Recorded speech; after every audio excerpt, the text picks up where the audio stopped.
ओम सिद्धनाथाय नमः। गुरु महाराज का आदेश। मी ज्योतिष मार्गदर्शक राहुल गुरुजी खांडवेकर। आजचा विषय पितृदोषाच्या संबंधित। पितृदोषाने आजकाल भरपूर लोक ग्रासलेले आहेत।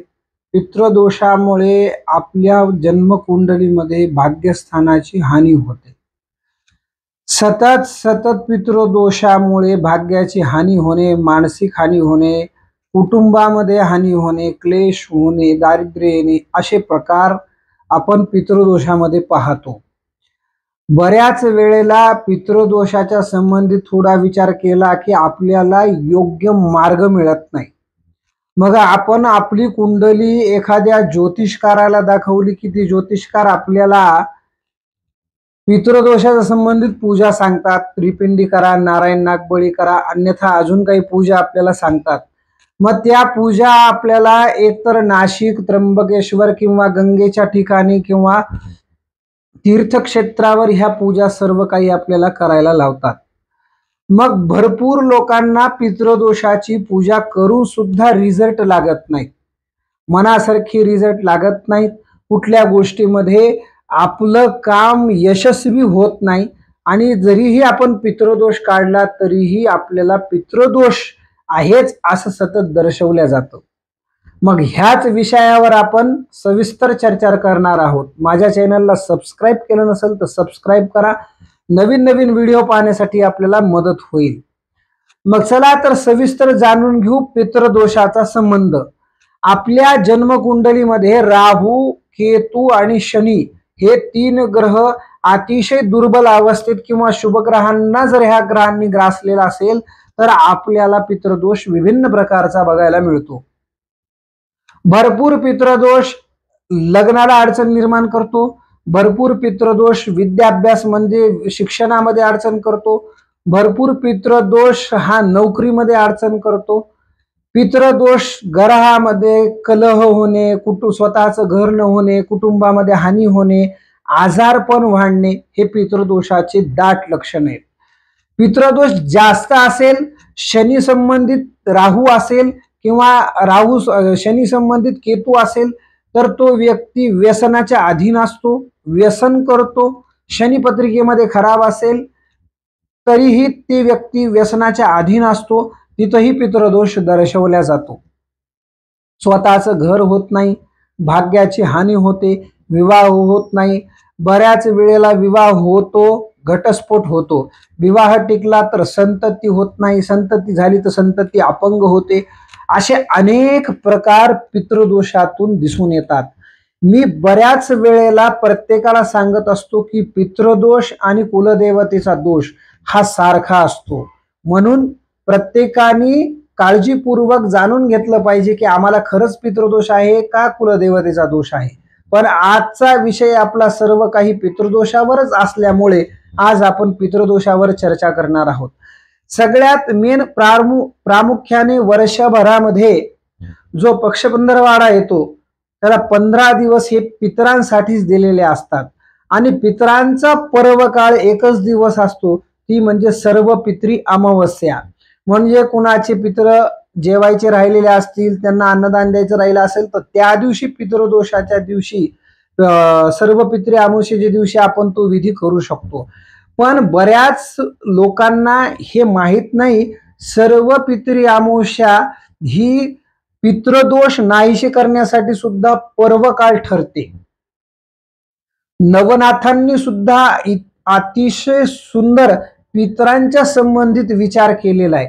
वर्षभरामध्ये नवनाथांनी पितृदोष जाण्यासाठी कुठलाच उपाय दिला नाही, पण सर्व पितरी अमावस्येला नवनाथांनी अतिशय सुंदर उपाय दिलेला आहे। पुरातन शास्त्र काळामध्ये ग्रंथांमध्ये असा उल्लेख आहे की आपल्या पितरांचा निवास हा पिंपळाच्या झाडामध्ये असतो। आपले पितृ जर आपल्या पितरांना पिंडदान झालं नाही किंवा आपल्या पितरांच्या संबंधित काही शाप असतील किंवा आपल्या पितरांनी आपल्याला शाप दिलेले आहेत आणि ते अतृप्त आहेत, मग ते वास करतात पिंपळाच्या झाडावर। ह्या बऱ्याचशा गोष्टी कुणाला माहीत नसतात। मग आपण काही अन्न किंवा काही विशेष प्रकारचा आपण शेष जर पिंपळाच्या झाडाला जर त्याचा नैवेद्य दाखवला तर आपला पितृदोष हा निश्चित कमी होतो. भरपूर ज्योतिषकार सांगतात पितृदोषाची पूजाच करावी लागते, पण ज्यांची कुणाची खरंच परिस्थितीच पैसे खर्चायचे नसते मग त्या लोकांनी पितृदोष कसा काढायचा. तर आजचा माध्यम त्या लोकांसाठी पण आहे आणि आजचा माध्यम ह्या लोकांसाठी पण आहे की ज्यांनी पितृदोष काढलाय पण त्यांना पितृदोष काढूनही त्यांचा पितृदोष कमी झालेला नाही. त्यांनी आजच्या दिवशी हा उपाय करा, त्यांना 100% रिझल्ट प्राप्त होईल. मग हे उपाय आपल्याला कुठल्या दिवशी करायचेत, कसे करायचेत, हे स्त्रियांनी करायचेत का पुरुषांनी करायचेत हे आपण सविस्तर जाणून घेणार आहोत. मग ह्यामध्ये प्रामुख्याने पितृदोषाची पूजा म्हणलं की पुरुषाच्या हाताने हे उपाय करायला पाहिजेत, स्त्रियांनी हे उपाय करायला नाही पाहिजे. स्त्रियांनी केलेले उपाय हे मान्य होत नसतात.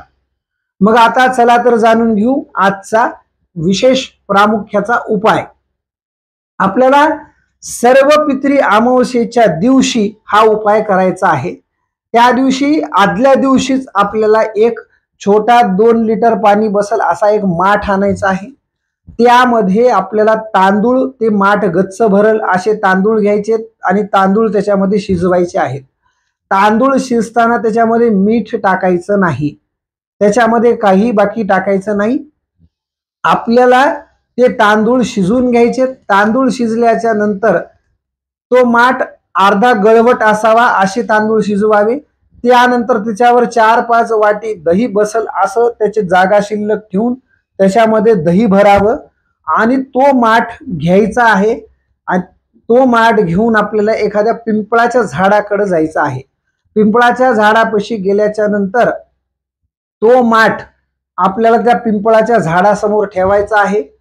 उलटी प्रदक्षिणे पाणी फिरवायचं आहे. आपण देवाला सरळ पद्धतीनं पाणी फिरवतो तसं नाही, तर त्या माठाला उलट्या प्रदक्षिणेनं पाणी फिरवायचं आहे. ते 3दा फिरवायचं आहे.